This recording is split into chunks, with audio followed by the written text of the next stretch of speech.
Hello everyone, welcome to physics की कक्षा। कैसे आप लोग? उम्मीद करता हूँ सब अच्छे होंगे। तो चलिए बच्चों, आज का टॉपिक शुरू करते हैं। आज मैं लेकर के आया हूँ थर्मोडायनामिक्स का एक मोस्ट इम्पॉर्टेंट टॉपिक, जिसका नाम है पॉलीट्रॉपिक प्रोसेस। बच्चों, आप लोगों ने और भी कुछ प्रोसेस के बारे में पढ़ा होगा। जैसे आपने पढ़ा होगा आइसोथर्मल प्रोसेस के बारे में। जो आइसोथर्मल प्रोसेस होता है, इसमें आपने पढ़ा होगा कि जो टेम्परेचर है वो पूरी प्रोसेस में कांस्टेंट रहता है। Temperature remains constant. Temperature remains constant through out the process. तो फिर आपने इसके बाद जो है आइसोबैरिक प्रोसेस पढ़ा होगा। अब यह आइसोबैरिक जो प्रोसेस है, इसमें क्या होता है, प्रेशर कांस्टेंट रहता है। Pressure remains constant through out the process. फिर इसमें आपने आइसोकोरिक प्रोसेस भी पढ़ा होगा। आइसोकोरिक प्रोसेस, जिसमें क्या होता है कि वॉल्यूम जो है वो कांस्टेंट रहता है पूरी प्रोसेस के दौरान, रिमेन्स कांस्टेंट। अब जो इक्वेशन ऑफ स्टेट है PV is equal to n R T. अब जैसे हमको पता है कि यहाँ पर टेम्परेचर कांस्टेंट है, तो हम जो है बोल देंगे आइसोथर्मल प्रोसेस है। अगर वॉल्यूम कांस्टेंट है तो हमने बोल दिया आइसोकोरिक प्रोसेस है। प्रेशर कांस्टेंट है तो हमने बोल दिया कि आइसोबैरिक प्रोसेस है। क्या हो अगर ना ही प्रेशर कांस्टेंट हो, ना वॉल्यूम कांस्टेंट हो, ना ही टेम्परेचर कांस्टेंट हो? उस केस में हम क्या करेंगे? उस केस में हम चर्चा करते हैं पॉलीट्रॉपिक प्रोसेस के बारे में। किसके बारे में? पॉलीट्रॉपिक प्रोसेस के बारे में। तो जो पॉलीट्रॉपिक प्रोसेस है, इसका जो जनरल इक्वेशन ऑफ स्टेट है वो लिखा जाता है पी वी की पावर एक्स। पी वी की power x is equal to k. यहां पर बच्चों जो x होता है इसको बोलते हैं पॉलीट्रॉपिक कांस्टेंट। इसको क्या बोला जाता है? Polytropic constant. और इसमें एक स्पेशल कंडीशन है कि x का वैल्यू भैया 1 नहीं होना चाहिए। अब x का वैल्यू 1 क्यों नहीं होना चाहिए, ये अभी आपको थोड़ी देर में पता चल जाएगा। ठीक है। तो जो पी वी की पावर x बराबर k है, ये पॉलीट्रॉपिक प्रोसेस का इक्वेशन ऑफ स्टेट कहलाएगा। अब अगर पीवी की पावर x को हम लोगों ने k माना है, तो क्या ऐसे लिखा जा सकता है P1 V1 की पावर x बराबर P2 V2 की पावर x, और इसी को तो कांस्टेंट k बोला है। यानी इस k को हम लिख सकते हैं P1 V1 की पावर x, और इसी k को हम लिख सकते हैं P2 V2 की पावर x। अब वक्त आने पे हम इन दोनों को यूज कर लेंगे भाई। समय आएगा तो इनको यूज किया जाएगा। अभी इनको स्टार मार्क कर देते, 3 स्टार हो गया। अगर हमसे पूछा जाए कि what is the work done in polytropic process, work done कैसे निकालते भैया? वर्क डन निकालने का तो वही मेथड है, क्या? Work is equal to integration of P D V. और इंटीग्रेशन कहां से कहां तक हो रहा है? V1 से लेकर के V2 तक। हमने मान लिया कि इनिशियल वॉल्यूम V1 है और बाद में वॉल्यूम क्या हो गया? V2 हो गया। अब जब P V का इंटीग्रेशन यहां पर हो रहा है, dV लिखा हुआ है, तो P को रिप्लेस करना पड़ेगा। P को हम यहां से रिप्लेस कर सकते हैं। P को क्या लिखा जा सकता है? जैसे P V की पावर x बराबर k है, तो P को हम लिख सकते हैं k अपॉन V की पावर x। तो ये वैल्यू आएगी हमारी क्या? V1 से लेकर के V2 तक इंटीग्रेशन, P का वैल्यू आ चुका है k अपॉन V का पावर x, और यहां हो गया dV। तो वर्क डन को क्या लिखा हम लोगों ने भैया? ध्यान देना बिल्कुल, k कांस्टेंट है और इस v की पावर x को हम ऊपर लेके गए, तो जब v की पावर x को हम ऊपर लेकर के जाएंगे तो ये हो जाएगा v की पावर माइनस x, और ये dv, और हमारी लिमिट है v1 से लेकर के v2 तक। अब ये v की पावर माइनस x का जो इंटीग्रेशन होगा उसको कैसे लिख सकते हैं हम? बिल्कुल ध्यान से सुनिए। v की पावर में minus x plus 1 divided by minus x plus 1, और हमारी लिमिट है v1 से लेकर के v2 तक। क्लियर है? तो जो वर्क डन आया वो कितना आया है? k divided by 1 minus x. भैया माइनस एक्स प्लस 1 है तो उसको हमने लिख दिया 1 माइनस एक्स, और ब्रैकेट के अंदर क्या हो जाएगा? यहाँ पर लिमिट रखेंगे तो हो जाएगा ये v2 की पावर 1 माइनस एक्स और माइनस v1 की पावर 1 माइनस एक्स। तो एक तो कंडीशन, एक फॉर्मूला हमारे पास ये आ गया जो कि है वॉल्यूम के टर्म्स में। लेकिन यार हमको भी पता है कि जो प्रेशर है that is not constant, pressure constant नहीं है यहाँ पर। क्या प्रेशर कांस्टेंट है? नहीं, बिल्कुल नहीं। हम इस के को यूज करेंगे, मैंने आपको बोला था ना, इस के को हम अलग अलग हिसाब से यूज कर लेंगे जैसी भी हमें जरूरत होगी। अब वो वक्त आ चुका है जब के को हमें यूज करना है। तो के का मल्टीप्लाई देखो आप V2 में भी हो रहा है और V1 में भी हो रहा है। जब के का मल्टीप्लाई V2 में होगा तो के की वैल्यू हम ये रखेंगे P2 V2 की पावर x, और जब के का मल्टीप्लाई V1 में होगा तो हम वैल्यू रखेंगे P1 V1 की पावर x। बात समझ में आई कि नहीं आई? दोबारा समझते हैं। देखो के को हम लोगों ने क्या लिखा है? P1 V1 की पावर x, और के को हम लोगों ने लिखा है P2 V2 की पावर x। हम लोगों ने ये देखो वर्क जो निकाला वो कितना आया है? k upon 1 minus x, k upon 1 minus x, और ब्रैकेट में क्या लिखा हुआ है? V2 की power 1 minus x minus V1 की पावर 1 माइनस एक्स, ये लिखा हुआ है। अब k का मल्टीप्लाई जब आप V2 में कर रहे हो तो इस वैल्यू को यूज करो, तो कर लीजिए। क्या आएगा देखो ध्यान से, तो इधर हो जाएगा ये हमारा 1 अपॉन 1 माइनस का x, और ब्रैकेट में k का मल्टीप्लाई रखा है हमने V2 में, k की वैल्यू क्या डाली आपने? P2 V2 की पावर x। तो ये हो जाएगा हमारा कितना, इसको हम लिखेंगे P2 V2 की पावर x इंटू V2 की पावर 1 माइनस एक्स। तो V2 की पावर जो 1 माइनस एक्स है उसको मैं कैसे लिख सकता हूं? V2 डिवाइडेड बाय V2 की पावर x। अरे भैया 1 माइनस एक्स है ना, तो इसका मतलब क्या हो जाएगा? V2 की पावर 1 इंटू V2 की पावर माइनस एक्स। तो ये जो माइनस एक्स है उसको हम ले आए डिवाइड में, और यहाँ है बीच में माइनस। अब k का मल्टीप्लाई होगा इस V1 में, तो वैल्यू कौन सी रखी जाएगी? ये वाली। तो करिए भैया, क्या आएगा देखो ध्यान से, तो P1 V1 की पावर x इंटू, अब यहाँ पर ये जो V1 की पावर 1 माइनस एक्स है इसको मैं क्या लिखूंगा? V1 डिवाइडेड बाय V1 की पावर x। ये आया। ये लिखने का उद्देश्य क्या था? देखो समझ में आ गया होगा आपको कि ये कैंसिल हो गए, यहाँ पर ये चीज कैंसिल हो गई। लिखने का उद्देश्य समझ में आया क्यों लिखा ऐसा? तो W आया हमारे पास 1 अपॉन 1 माइनस एक्स, और ब्रैकेट में आ चुका है P2 V2 और माइनस का P1 V1। इसको थोड़ा अच्छे तरीके से अगर लिखा जाएगा तो क्या लिख सकते हैं? P2 V2 minus P1 V1 और divided by 1 minus x। This is the work done in polytropic process. ये हमारा पॉलीट्रॉपिक प्रोसेस का वर्क डन आ चुका है। अब ये जो वर्क डन निकाला है हम लोगों ने, ये तो आया है हमारा प्रेशर और वॉल्यूम के टर्म्स में। इन केस अगर हमको जो वर्क डन निकालना है वो टेम्परेचर के टर्म्स में चाहिए तो भैया क्या किया जाए? तो देखो भैया क्या करेंगे, अगर हमको जो वर्क डन है वो टेम्परेचर के टर्म्स में चाहिए, जो इक्वेशन है PV is equal to nRT, इसको अगर मैं P1 लिख दूं, इसको V1, तो इसको फिर T1 लिखूंगा। और अगर मैं बात करूं आपसे P2 V2 की, तो इसको मैं क्या लिख दूंगा? nRT2। तो यहाँ पर ये जो P2 V2 है उसको मैं लिख दूंगा nRT2, और ये जो P1 V1 है उसको मैं लिख दूंगा nRT1। तो क्या आएगा भैया एक्सप्रेशन? देखो बिल्कुल ध्यान से, W is equal to P2 V2 को मैंने लिखा nRT2 माइनस P1 V1 को मैंने क्या लिखा है? nRT1, और डिवाइडेड बाय क्या हो जाएगा? 1 माइनस एक्स। तो जो हमारा वर्क डन है वो क्या आएगा? nR कॉमन ले सकते हैं, ब्रैकेट में बचेगा T2 माइनस T1, यानी उसको लिख दिया मैंने डेल्टा R, और डिवाइडेड बाय 1 माइनस एक्स। ये हमारे पास वर्क डन का फॉर्मूला आ गया। अब आपको समझ में आई होगी बात कि ये जो वर्क डन का फॉर्मूला है ये है प्रेशर और वॉल्यूम के टर्म्स में, और ये जो वर्क डन है ये है हमारा टेम्परेचर के टर्म्स में। और इसमें मैंने आपको बता दिया था कि जो x है हमारा, वो x यहाँ पर क्या कहलाता है? x हमारा कहलाता है पॉलीट्रॉपिक कांस्टेंट। क्या कहलाता है? Polytropic constant. बताइए भैया, यहाँ तक कोई भी तकलीफ है? ये दो वर्क डन के फॉर्मूले आ चुके हैं, दोनों के दोनों फॉर्मूले ही बेहद इंपॉर्टेंट हैं। क्लियर है यहाँ तक?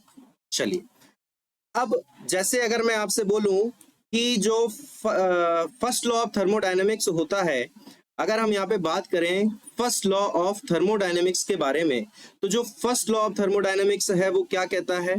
Q बराबर डेल्टा U प्लस W। जो हमारा फर्स्ट लॉ ऑफ थर्मोडायनेमिक्स है वो क्या कहता है, Q बराबर डेल्टा U प्लस W। तो Q बराबर, आप ध्यान से देखो, डेल्टा U को मैं क्या लिख सकता हूं, F/2 NR डेल्टा T लिख सकते हैं ना, F/2 NR डेल्टा T, और प्लस वर्क डन अभी जस्ट हम लोगों ने फाइंड किया है। देखो वर्क डन हम लोगों ने टेम्परेचर के टर्म्स में क्या निकाला है, NR delta T upon 1 minus x। तो ये वैल्यू क्या हो जाएगी हमारी, NR delta T upon 1 minus x। Clear है यहाँ तक? कुछ कॉमन नजर आ रहा है आपको? देखो बिल्कुल ध्यान से, कुछ चीजें कॉमन आ रही होंगी। देखो यहाँ पे कॉमन तो NR डेल्टा T आ रहा है, लेकिन हम इसमें सिर्फ N और डेल्टा T को ही कॉमन कर रहे हैं। उसके पीछे कुछ उद्देश्य है, वो आपको समझ आएगा अभी। तो Q बराबर, यहाँ पर हम लोगों ने N डेल्टा T को कॉमन किया, तो हमारे पास क्या बचेगा, F/2 इंटू R प्लस यहाँ पर बचेगा R अपॉन 1 माइनस x। अब आपको शायद वो चीज क्लियर हो रही होगी कि सर आपने x is not equal to 1 क्यों लिखा। देखो x नॉट इक्वल टू 1 का मतलब क्या था, अगर x का वैल्यू 1 हो गया तो फिर ये w तो अनंत हो जाएगा, नॉट डिफाइंड। यहां पर भी अगर x का वैल्यू 1 हो गया तो w is not defined, w को हम डिफाइन ही नहीं कर सकते फिर। क्लियर है यहां तक?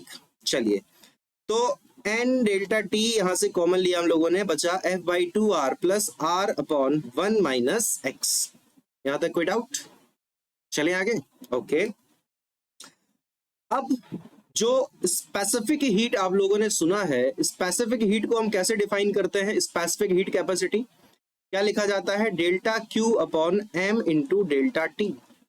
और अगर मैं आपसे पूछूं कि molar specific heat, sorry molar heat capacity को हम कैसे डिफाइन करेंगे, तो मोलर हीट कैपेसिटी में मास की जगह क्या आ जाता है, मोल, N, तो उसको क्या लिखा जाएगा, डेल्टा Q, या फिर उसको हम सिर्फ Q भी लिख देंगे तो कोई दिक्कत की बात नहीं है। तो Q upon N delta T ये आएगा।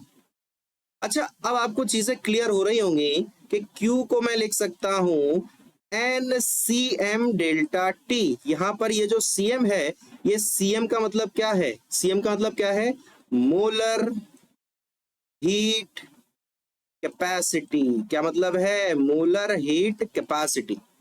अब ये जो Q का वैल्यू आया है, इस Q को यहां पर उठा के रखिए, तो इस Q की वैल्यू जब इसमें रखी जाएगी तो मिलेगा NCM डेल्टा T बराबर N डेल्टा T, और यहां पर ये क्या हो जाएगा, देखो F/2R क्या होता है, CV, सुना है ना, F/2R, और CP क्या होता है, F/2 प्लस 1 इंटू R। तो यहां पर तो हमको इसकी जरूरत है, F/2R मतलब CV। CV का मतलब क्या हो जाएगा, molar heat capacity at constant volume. तो इसको मैंने लिख दिया CV, और प्लस का ये बचा है R अपॉन 1 माइनस का x। अब आप दिल को ध्यान से देखेंगे तो N डेल्टा T आपको कटता हुआ नजर आएगा, और जब N डेल्टा T कैंसिल हो गया तो यहाँ पर जो CM मिला हमको वो कितना मिलेगा, CV plus R upon 1 minus का x। तो ये जो है बहुत बहुत बहुत ही इंपॉर्टेंट फॉर्मूला आ चुका है। यहाँ पर CM क्या है, मोलर हीट कैपेसिटी, और CV क्या है, molar heat capacity at constant volume. R क्या है, गैस कांस्टेंट, और X क्या है, पॉलीट्रॉपिक कांस्टेंट। क्या यहाँ तक की चीजें क्लियर हैं? कोई भी तकलीफ है किसी सज्जन को तो बताइए भाई, यहाँ तक कोई भी समस्या है, दुख दर्द है तो बता सकते हैं, नहीं है तो आगे बढ़ते हैं। चलिए, अब इक्वेशन हमारे पास क्या आ गई है, CM is equal to CV plus R upon 1 minus x। हालांकि CV को हम लोगों ने क्या लिखा हुआ था, F/2 into R plus R upon 1 minus x। ठीक है, चल, अब आप लोगों ने गामा और डिग्री ऑफ फ्रीडम F में एक रिलेशन पढ़ा है, gamma is equal to 1 plus 2 by F, पढ़ा है ना, gamma is equal to 1 plus 2 by F. यहां से F/2 का वैल्यू निकाल लो यार, कैसे आएगा, gamma minus 1 is equal to 2 by F. तो भैया F/2 का वैल्यू आ चुका है 1 अपॉन गामा माइनस 1, ये देखो आया। यहाँ पर आप बिल्कुल ध्यान से देखेंगे तो f/2 की जगह हम क्या लिख सकते हैं, 1/γ-1। तो Cm आएगा हमारे पास 1/γ-1, और ये r है तो इस 1 को r मैंने लिख दिया, और प्लस का r/1 माइनस का x। ये भी बहुत बहुत बहुत ही इंपॉर्टेंट फॉर्मूला है हमारे पास। बताइए भाई, यहाँ तक कोई भी दुख दर्द पीड़ा संकट परेशानी आपत्ति है तो बताएं। यहाँ पे आ गया फॉर्मूला हमारे पास, Cm is equal to r/γ-1 plus r/1 minus x। ठीक है, अब इसमें बनते हैं कुछ क्वेश्चंस, या क्वेश्चंस तो बनेंगे ही बनेंगे, ऑब्वियस सी बात है, कई सारे। इसमें 3 केस हम बनाने की कोशिश अब करेंगे। तो फॉर्मूला हमारे पास आ चुका है r/γ-1 और प्लस r/1 माइनस x, ये वैल्यू आई है हमारे पास Cm। अब इसमें हम लोगों ने बनाए हैं 3 केस कि अगर x का वैल्यू 1 से छोटा हो जाए। अब जब x का वैल्यू 1 से छोटा हो जाएगा तो उस केस में क्या होगा, बिल्कुल ध्यान से देखना। अगर ये x का वैल्यू 1 से छोटा हो गया तो फिर यहाँ पर ये जो वैल्यू है वो कैसी हो जाएगी, हमारी नेगेटिव होगी कि नहीं होगी। अच्छा, ये वाली वैल्यू तो पॉजिटिव है और ये वैल्यू नेगेटिव है, तो ओवरऑल पॉजिटिव माइनस करेंगे हम, तो ये जो हमारा Cm आएगा वो पॉजिटिव ही आएगा। अब Cm का पॉजिटिव आने का मतलब क्या है, देखो Cm को लिखा क्या है हम लोगों ने, Q/N डेल्टा T। यानी अगर हम किसी भी सिस्टम को अगर हम हीट प्रोवाइड कर रहे हैं तो उसका टेम्परेचर क्या होगा, बढ़ेगा, क्योंकि Cm आया है पॉजिटिव। लेकिन क्या ऐसा हमेशा होगा? अब बच्चों को ये डाउट आता है कि सर क्या हमेशा ऐसा होगा कि जब हम किसी भी सिस्टम को, गैस को अगर हम हीट दे रहे हैं तो क्या उसका टेम्परेचर बढ़ेगा ही बढ़ेगा? इस बात की गारंटी है? इस बात की कोई गारंटी नहीं है कि टेम्परेचर बढ़ेगा ही बढ़ेगा। केस नंबर 2 देख लेते हैं। चलिए, केस नंबर जो 2 लिखा है उसमें बोला गया है कि x का वैल्यू जो है वो गामा से तो कम है लेकिन 1 से ज्यादा है। अब अगर x का वैल्यू हमारा 1 से ज्यादा हो गया तो अगर आप बिल्कुल ध्यान से देखेंगे तो आपको समझ आएगा कि x का वैल्यू अगर 1 से ज्यादा है तो ये वैल्यू हमारी कैसी हो जाएगी, पॉजिटिव, सॉरी नेगेटिव, क्योंकि ये 1 से ज्यादा हो गया x। अब जब x का वैल्यू ज्यादा है, मान लो x का वैल्यू है हमारा गामा से तो छोटा है, मान लेते हैं ये x का वैल्यू है 1.2, तो 1 माइनस 1/2, तो ओवरऑल ये वैल्यू कैसी हो जाएगी, नेगेटिव। अब जब ये वैल्यू हमारी नेगेटिव हो जाएगी और यहाँ पर x का वैल्यू गामा से छोटा है तो गामा का वैल्यू तो 1.2 से ज्यादा होगा, तो ओवरऑल जब इसकी आप कैलकुलेशन करेंगे तो जो हमारा Cm आएगा वो कैसा आ जाएगा, नेगेटिव। कैसा आ जाएगा, नेगेटिव। अब जब Cm का वैल्यू हमारा नेगेटिव आएगा, इसका मतलब क्या है, इसका मतलब ये है कि अगर आपने किसी भी सिस्टम को Q हीट दी है तो हीट गिवन तो है वो तो हो जाएगी पॉजिटिव। अब जब Q पॉजिटिव है तो Cm यहाँ नेगेटिव आ गया यार, इसका मतलब क्या है कि टेम्परेचर क्या हो गया, घट गया। टेम्परेचर क्या हो गया, घट गया। यानी ये हो गया हमारा इंपॉर्टेंट केस। पूछा जाए कि अगर किसी गैस को हीट दी जा रही है तो क्या जरूरी है कि उसका टेम्परेचर हमेशा बढ़ेगा ही बढ़ेगा? नहीं भाई, कोई गारंटी नहीं है इस बात की। टेम्परेचर घट भी सकता है, कब, जब x का वैल्यू गामा से छोटा होगा और 1 से बड़ा होगा। तीसरा केस क्या है, x का वैल्यू अगर गामा से भी बड़ा हो जाए, भैया ले लो x का वैल्यू कुछ भी ले लो यार, 5 ले लो, उसमें क्या दिक्कत है। तो इस केस में जो हमारा Cm आएगा वो आएगा पॉजिटिव। इस केस में जो Cm आएगा वो कैसा आएगा, पॉजिटिव। कैलकुलेशन हम कर सकते हैं इस फॉर्मूले से, बड़ा इंपॉर्टेंट फॉर्मूला है भाई ये। क्लियर है? चलिए अब हम बात कर लेते हैं कुछ क्वेश्चंस के बारे में। अब जैसे ये क्वेश्चन हमको दिया गया है कि p² v बराबर k कांस्टेंट है और यहाँ पे बोला गया है कि प्रेशर जो है वो P0 से 2P0 हो रहा है, और एक चीज और बोली गई है कि जो V0 है वो यहाँ पर बोला है इनिशियल वॉल्यूम है। V0 यहाँ पर क्या है, इनिशियल वॉल्यूम दिया गया है। आपसे पूछा गया है work done by the gas, बताओ। तो work done by the gas का फॉर्मूला तो आपको सबको पता चल चुका है, P2V2 minus P1 V1 upon 1 minus x। हमें जरूरत है x की, लेकिन एक चीज को याद रखना है, x क्या था, PV की पावर x बराबर k था, इस बात को याद रखना। तो यहाँ पर तो है p² v की v is equal to k, हमको चाहिए v की पावर और p की पावर होनी चाहिए 1। कैसे आएगा, यहाँ पर हम एक काम करते हैं, दोनों साइड का स्क्वायर रूट ले लेते हैं। तो जब स्क्वायर रूट लेंगे तो p² का स्क्वायर रूट हो जाएगा p, और v का स्क्वायर रूट हो जाएगा v की पावर 1/2, और k का स्क्वायर रूट लेंगे तो कांस्टेंट ही आएगा, मान लेते हैं नया कांस्टेंट को c। क्या दिक्कत है? अब इस इक्वेशन को आप कंपेयर करो पी वी की पावर x बराबर कांस्टेंट से, तो हमें समझ में आया कि जो x का वैल्यू है वो कितना आ चुका है 1/2। आया कि नहीं आया? कोई तकलीफ? अब जो वर्क डन निकालने के लिए फॉर्मूला अप्लाई करना है वो क्या होता है, P2V2 माइनस का P1V1 और डिवाइडेड बाय 1 माइनस का x। अब इस फॉर्मूले में हमें क्या क्या पता है? देखो, इनिशियल प्रेशर पता है, फाइनल प्रेशर पता है, हमें इनिशियल वॉल्यूम पता है, लेकिन हमको फाइनल वॉल्यूम नहीं पता है। अब फाइनल वॉल्यूम कहाँ से आएगा? वो आएगा हमारा इस इक्वेशन से। हम कैसे लिख सकते हैं? देखो बिल्कुल ध्यान से, तो P1V1 की पावर 1/2 बराबर P2V2 की पावर 1/2। तो P1 का वैल्यू कितना है भाई? P1 का वैल्यू है P0 और V1 का वैल्यू हो गया हमारा V0 का पावर 1/2, अंडर रूट बोल सकते हैं। P2 का वैल्यू 2P है, तो ये हो गया हमारा 2P0, या हाँ चलो 2P0 ही लिख दिया उसको। और V2 का वैल्यू पता करना है, P2 से P2 का खेला खत्म। तो यहाँ से जो V2 की वैल्यू आई है हमारे पास, वो कितनी आ जाएगी? बिल्कुल ध्यान से देखो, दोनों साइड के स्क्वायर कर लो, एक काम करो दोनों साइड के स्क्वायर कर लो। तो यहाँ हो जाएगा V0 इज इक्वल टू 2 का स्क्वायर 4, और ये हो जाएगा हमारा V2। तो V2 का वैल्यू कितना आ गया है? V0/4। आया कि नहीं आया? कोई तकलीफ? अरे आया कि नहीं आया? आया। तो P2 की वैल्यू हो गई है हमारे पास कितनी है? 2P0। अब तो सिर्फ बेसिक मैथमेटिक्स कर रहे हैं। V2 की वैल्यू हो गई है V0/4 माइनस P1 का वैल्यू है P0, V1 का वैल्यू है V0 और डिवाइडेड बाय 1 माइनस x यानी 1/2। अब इसको आप लोग सॉल्व कर लो भैया, जितना भी आया आंसर। देखो ध्यान से, ये 2 से ये कैंसिल हो गया 2 टाइम्स, तो ये वैल्यू हमारे पास कितनी आ जाएगी? P0 V0/2, और ये वैल्यू आएगी हमारे पास माइनस का P0 V0 और डिवाइडेड बाय ये हो जाएगा -1/2। तो ये ऊपर तो बचेगा कितना? माइनस का P0 V0, और ये हमारा कितना हो जाएगा? डिवाइड बाई 2, और इधर हो जाएगा -1/2। तो इस माइनस से इस माइनस को हटाओ, 2 से 2 हटाओ, आंसर हमारा कितना आ चुका है? Work done by the gas आ चुका है हमारा P0 इंटू V0। ये हमारा यहाँ पर फाइनल आंसर आ चुका है। कोई भी तकलीफ है, दुख दर्द है तो बताइए भाई। समझ आई बात? यहां तक कोई भी समस्या?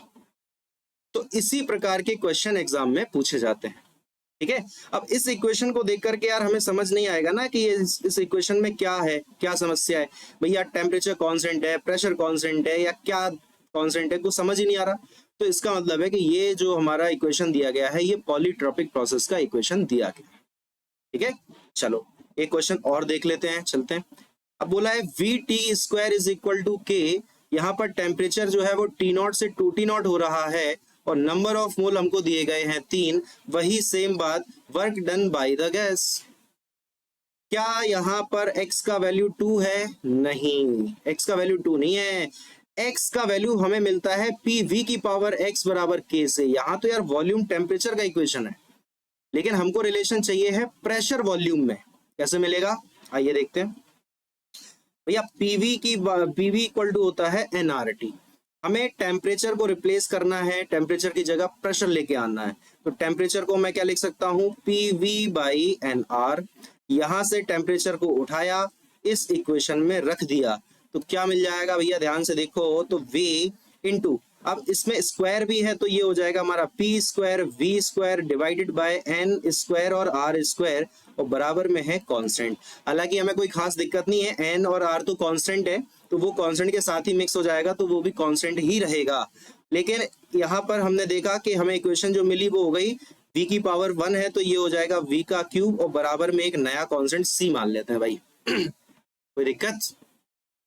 इस इक्वेशन को मैं कैसे लिख सकता हूं? क्या इस इक्वेशन को ऐसे भी लिखा जा सकता है? PV की पावर 3/2 बराबर कांस्टेंट। हालांकि कांस्टेंट कुछ नया होगा, लेकिन चलो c' मान लो इसको।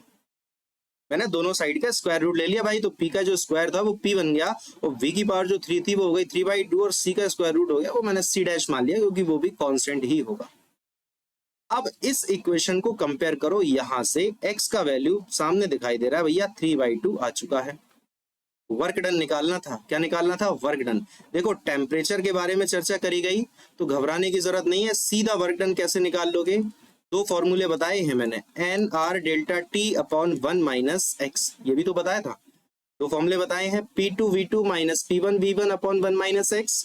दूसरा फॉर्मूला बताया है nR delta T upon 1 minus x।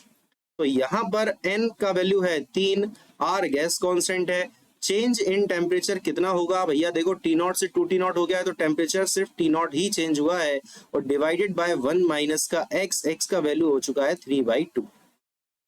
यहाँ पर इसकी हम कैलकुलेशन कर लेंगे भाई, तो ये हो जाएगा हमारा 3RT0 और डिवाइडेड बाय 3/2, सॉरी 1 माइनस 3/2 हो जाएगा हमारा माइनस का 1/2। तो ये जो W आया वो 2 चला गया हमारा ऊपर, तो ये हमारा कितना आ जाएगा माइनस का 6RT0। ये आंसर आ चुका है। ये लो, कहाँ तकलीफ है भाई, किसी भी सज्जन को कोई तकलीफ है तो बताइए। यहाँ तक कोई भी समस्या, दुख दर्द पीड़ा, जल्दी बोलिए। नहीं है, आगे बढ़ते हैं। चलो एक क्वेश्चन और देख लेते हैं, बेहतरीन सवाल है, मजा आ जाएगा भैया। चलो देखो क्वेश्चन क्या है। Ideal monoatomic gas, monoatomic gas degree of freedom कितना हो जाता है 3। Monoatomic gas degree of freedom कितना हो जाता है 3।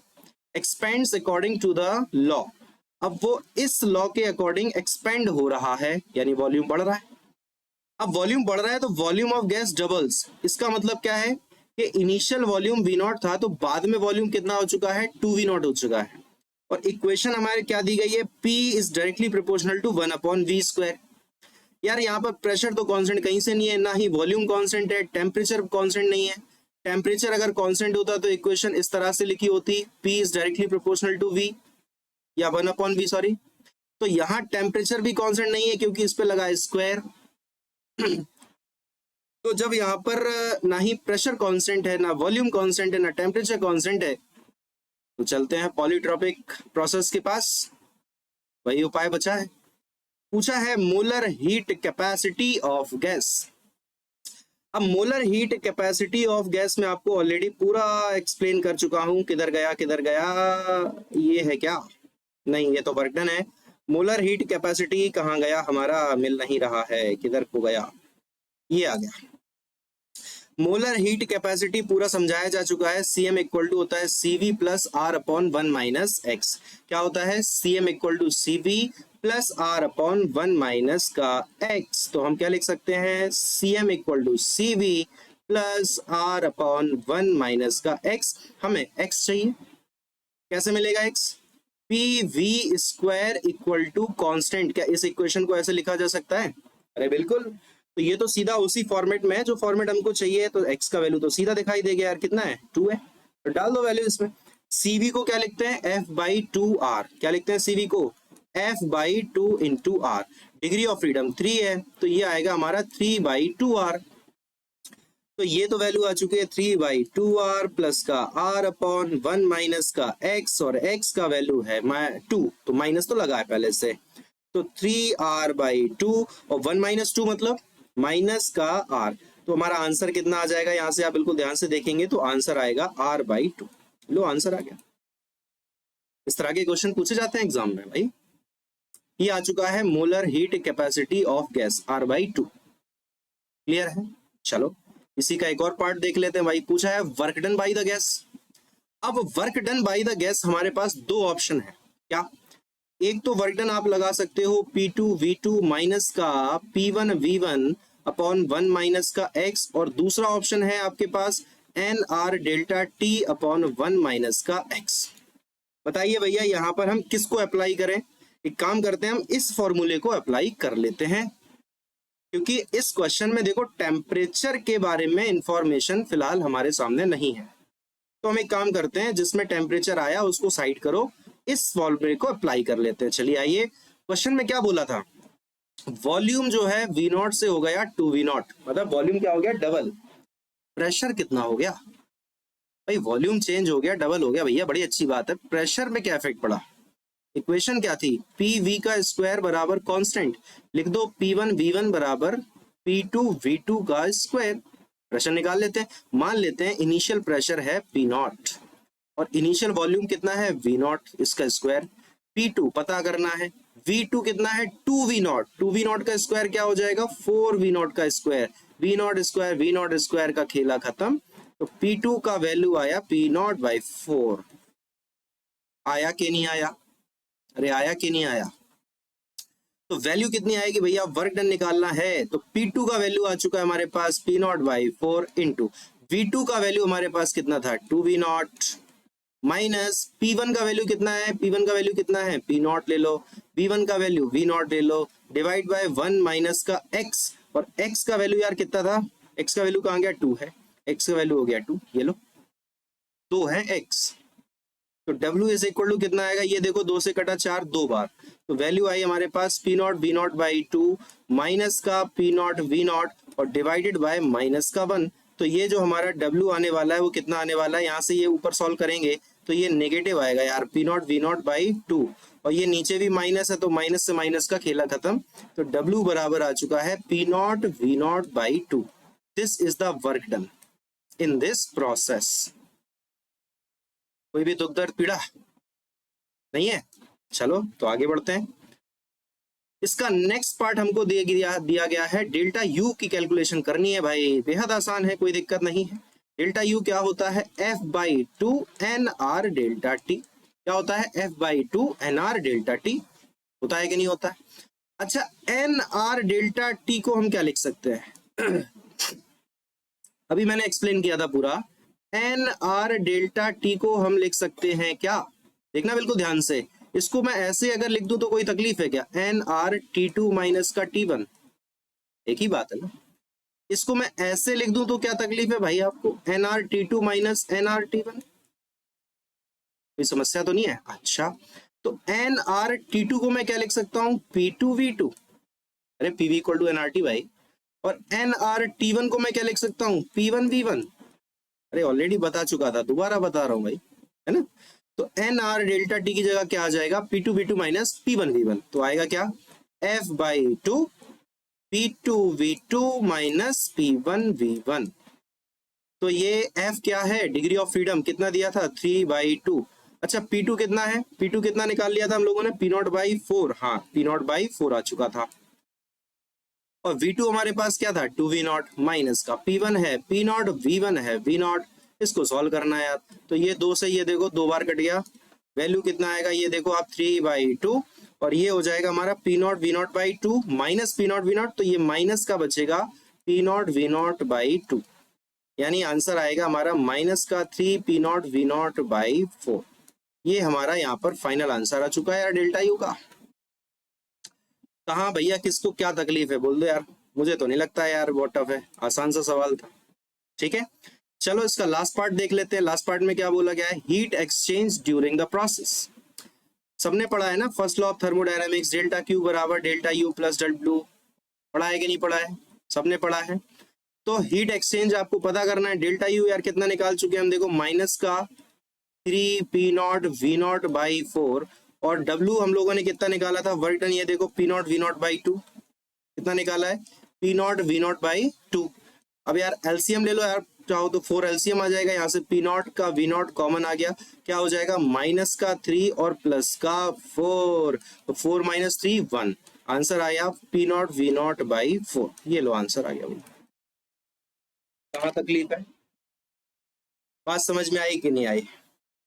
तो ये है हमारा पॉलीट्रॉपिक प्रोसेस, जो कि इंपॉर्टेंट तो है ही, आपको समझ में आया है कि अगर क्वेश्चन में आपको क्लियर नहीं हो रहा है कि टेम्परेचर कांस्टेंट है, प्रेशर कांस्टेंट है, वॉल्यूम कांस्टेंट है, या क्या समस्या है, तो आप क्या अप्लाई करोगे, पॉलीट्रॉपिक प्रोसेस के बारे में आपको सोचना पड़ेगा।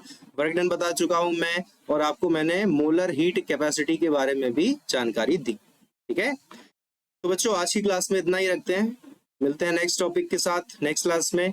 तब तक अपना ख्याल रखें, पढ़ाई अच्छे से करते रहें, और चैनल को सब्सक्राइब जरूर करें, वीडियो को लाइक भी करें, शेयर करें अपने दोस्तों के साथ।